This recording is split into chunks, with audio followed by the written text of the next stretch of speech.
औज़ुबिल्लाहिमिनश्शैतानिर्रजीम बिस्मिल्लाहिर्रहमानिर्रहीम। अस्सलामु अलैकुम नाज़रीन, मैं हूँ आपका मेज़बान Mirza Nadeem Baig, program views on news with Mirza Nadeem Baig में। नाज़रीन मोहतरम, आज 23 मार्च 2022 है और बुध का रोज़ है। बुध के रोज़ के खबरनामे के साथ आपकी खिदमत में हाजिर हूँ। आज की सबसे पहली खबर का ताल्लुक जंग यूक्रेन के यूरोप के ऊपर असरात पर मबनी है। यूरोपीय बाशिंदे यूक्रेन जंग के संगीन नताइज से बेहद खौफजदा है। अशियाए खुर्दोनोश की किल्लत का खौफ और बढ़ती हुई महंगाई के साथ साथ पेट्रोल और गैस की होशरुबाब कीमतें आवाम बुनियादी अशियाए ज़रूरत की ज़ख़ीरा अंदोज़ी पर उतर आए हैं। जब से यूक्रेन का बहरान शुरू हुआ है तब से ऐसी दुकानों में कौमियत, ज़ुबान और नस्ल के फ़र्क से बालातर तकरीबन तमाम ग्राहकों का एक ही रवैया नज़र आ रहा है। हर एक आटे, शक्कर, कुकिंग ऑयल और नूडल्स के अलावा ज़्यादा से ज़्यादा टॉयलेट पेपर्स ख़रीदने की कोशिश में है, जबकि इन बुनियादी ज़रूरियात की अशिया में अक्सर अब मार्केट से गायब होती जा रही हैं। महंगे दामों के बावजूद सार्फिन अपनी ज़रूरत की अशिया कई गुना से ज़्यादा तादाद में ख़रीद कर ले जा रहे हैं। स्पेन की हुकूमत की जानिब से टैक्सों में बड़े पैमाने पर कटौतियां किसी बड़े मसले का हल नहीं है। इस बात का इजहार हिस्पानवी हुकूमत की फर्स्ट वाइस प्रेसिडेंट नादिया ने किया। उन्होंने कहा कि हुकूमत टैक्सों में कटौतियां ज़रूर कर रही है, मगर उससे ये समझना कि मसाइल ख़त्म हो जाएंगे गलत है। फ्यूल, गैस और बिजली की कीमतों में इजाफे की बड़ी वजह रूस और यूक्रेन पर हमला भी है। स्पेन और यूरोजोन के दरमियान इन्फ्लेशन का फ़र्क एनर्जी की कीमतों की वजह से ज़्यादा बढ़ रहा है। फ्रांस और जर्मनी के मुकाबले में स्पेन में बिजली और गैस की कीमतों में तकरीबन 4 गुना इजाफा हुआ है। फरवरी में बिजली और गैस की कीमतों में फ्रांस और जर्मनी में 17% इजाफा हुआ। इसके मुकाबले में स्पेन में 62% इजाफा हुआ। याद रहे कि एनर्जी के इस बहरान के आगाज़ में स्पेन में बिजली पहले ही फ्रांस या जर्मनी की निस्बत ज़्यादा महंगी है, लेकिन आदाद शुमार बताते हैं कि अब स्पेन में इसमें इजाफा बहुत ज़्यादा वाज़े हो रहा है। बड़ी मईशतों में ट्रांसपोर्ट के तेल की कीमतों में इजाफा तकरीबन बराबर है। सेविंग बैंक फाउंडेशन के तज़िये के मुताबिक स्पेन में फ्यूल की कीमतों में 29% इजाफा हुआ है और यही इजाफा जर्मनी में भी हुआ है। फ्रांस और इटली में यह इजाफा बिल तरतीब 28 और 24% हुआ है। होलसेल मार्केट में बिजली की कीमत मंगल को तकरीबन 2% कम होकर 226 यूरो 14 सेंट फी मेगावाट तक पहुंच गई है। इस बात का इंकशाफ इबेरियन इलेक्ट्रिसिटी मार्केट ऑपरेटर के ताज़ा तरीन आदाद शुमार ने किया है। यहाँ ये अमर काबिल जिक्र है कि बिजली की कीमत 8 मार्च को 544 यूरो 98 सेंट फी मेगावाट घंटा थी। मंगल से टाइम स्लॉट के मुताबिक सबसे महंगी बिजली रात 8 बजे से रात 9 बजे तक होगी और इस अरसे में बिजली की कीमत 278 यूरो 9 सेंट फी मेगावाट होगी, जबकि बिजली की सस्ती तरीन कीमत दोपहर 2 बजे से लेकर दोपहर 3 बजे तक होगी और इस अरसे में बिजली की कीमत 194 यूरो 75 सेंट फी मेगावाट फी घंटा होगी। बार्सिलोना में बुध के रोज टैक्सी सेक्टर और ट्रांसपोर्ट ने फ्यूल की बढ़ती हुई कीमतों के खिलाफ एहतजाजन स्लो मार्च किया। ये मुजाहरा इल परात हवाई अड्डे से शुरू होकर कतलान पार्लियामेंट हाउस पर ख़त्म हुआ। ये एहतजाज सुबह 9 बजे शुरू हुआ था। मुजाहरे में बसें, ट्रक और ट्रैक्टर्स भी हिस्सा थे। टैक्सी सेक्टर की नुमाइंदा तंजीम अलीते ने इस एहतजाज की काल दी थी। स्लो मार्च का मकसद शहर की अहम सड़कों ग्रान बिया और पासियो दे सान ख्वान पर ट्रैफिक की मूवमेंट को एहतजाजन मुतासर करना था। स्पेन में टैक्सी ड्राइवर्स और किराए की गाड़ियों, एम्बुलेंसों और ट्रांसपोर्ट बसों के ड्राइवर्स भी इतवार को मैड्रिड में फ्यूल्स की कीमतों में इजाफे के खिलाफ मुजाहरा करेंगे। हड़ताल का ऐलान नेशनल रोड ट्रांसपोर्ट कमेटी ने किया है। बार्सिलोना के इलाके सान मार्ती में पुलिस मोसेस एस्क्वाड्रा ने एक ऐसे शख्स को गिरफ्तार किया है जिसने अपनी साबका बीवी को मौत के घाट उतार दिया। कातिल खुद ग्वार्दिया उर्बाना के पुलिस स्टेशन गया और इसने बताया कि इसकी साबका बीवी हलाक हो चुकी है और वो इस वक्त वहां मौजूद था। पुलिस जब घर पहुंची तो मकतूला की लाश पड़ी थी। पुलिस खातून की हलाकत की मजीद तहकीकात कर रही है।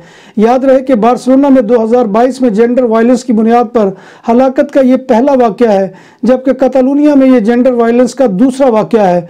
2021 के दौरान कतालुनिया में 12 खवातीन और एक बच्चा जेंडर वायलेंस का शिकार होकर हलाक हुए थे।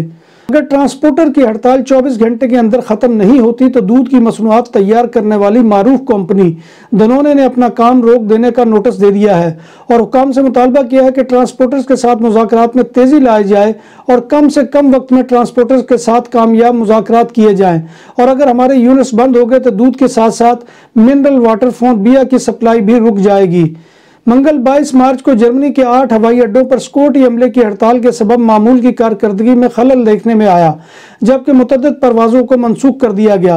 मुतासरा हवाई अड्डों में जर्मनी का मसरूफ तरीन Frankfurt airport, Berlin, Bremen, Hamburg, Hanover, अशेंटगार्ड, डुसेल्डॉर्फ और कोलन बोन एयरपोर्ट शामिल हैं। कारकुनों की ट्रेड यूनियन के मुताबिक ये हड़ताल तनख्वाहों में इजाफे के लिए की जा रही है। स्वीडन के शहर माल्मो के एक हाई स्कूल में एक पुरतशद्दुद वाक़े में 2 खवातीन हलाक हो गई। पुलिस के मुताबिक दोनों खवातीन स्कूल के अमले की रुकन थी और इनकी मौत तशद्दुद के नतीजे में हुई। इस दौरे कत्ल के शुबे में एक 18 साल तालिब इल्म को गिरफ्तार कर लिया गया है। जब बात हो 100% हलाल खानों की तो एक ही नाम, आदल तंदूरी रेस्टोरेंट। बार्सिलोना में मेहमान नवाजी का पहला नाम आदल तंदूरी रेस्टोरेंट, बर्रे सगीर के रवायती हलाल खानों का मरकज।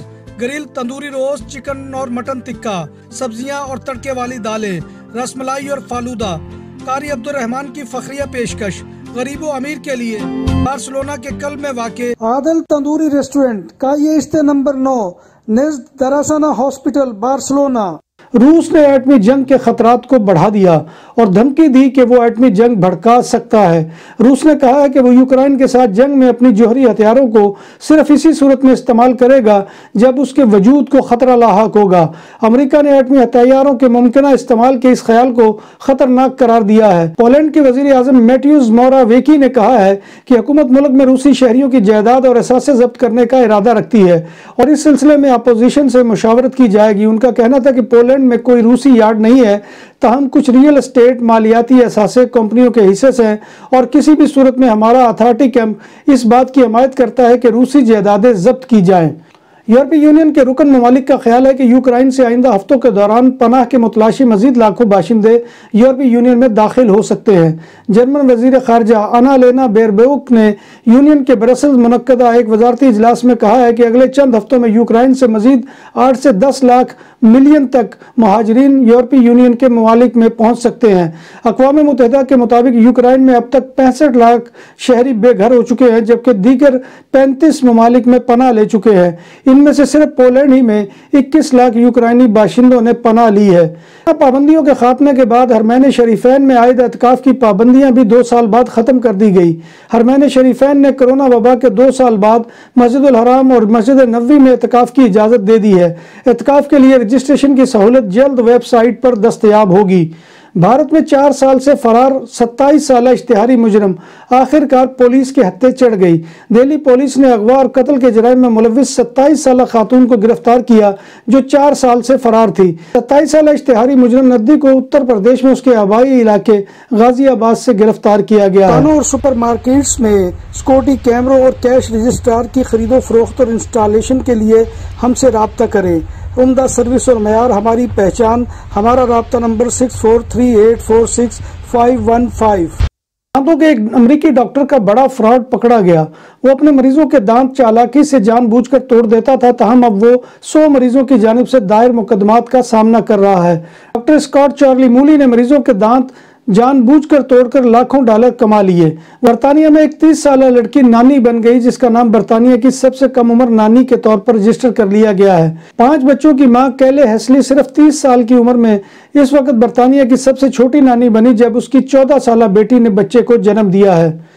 भारतीय पंजाब की नौमुंतखब आम आदमी पार्टी ने पंजाब से राज्यसभा यानी सेनेट की सीटों के लिए साबिक भारतीय क्रिकेटर हरभजन सिंह को भी बतौर उम्मीदवार नामजद कर दिया है। राज्यसभा की 13 सीटों पर 31 मार्च को इंतखाबात होंगे। 13 सीटों में से पंजाब के कानून साज 5 मेंबरान पार्लियामेंट के लिए वोट देंगे। नाज़रीन मोहतरम, ये था आज का खबरनामा जो मैं आपकी खिदमत में लेकर हाजिर हुआ था। उम्मीद है कि आपको हमारा ये सेगमेंट पसंद आएगा। आपसे गुजारिश वही है कि आप हमारे चैनल BBC अपडेट TV को सब्सक्राइब करें, इसके प्रोग्राम को लाइक करें और कमेंट बॉक्स में आकर कमेंट करना मत भूलिए। अल्लाह तबारक व तआला से दुआ है कि वो हमें ईमान और सेहत की सलामती के साथ जिंदा रखे और हमारा खात्मा ईमान के ऊपर करे और रोज़े महशर नबी कायनात सल्लल्लाहु अलैहि वसल्लम की ज़ियारत और शफाअत नसीब फरमाए। आमीन या रब्बिल आलमीन। इसी दुआ के साथ अपने मेज़बान मिर्ज़ा नदीम बेग को कल तक के लिए इजाज़त दीजिए। इंशाअल्लाह कल दोबारा आपकी खिदमत में हाजिरी होगी। तब तक अल्लाह हाफ़िज़।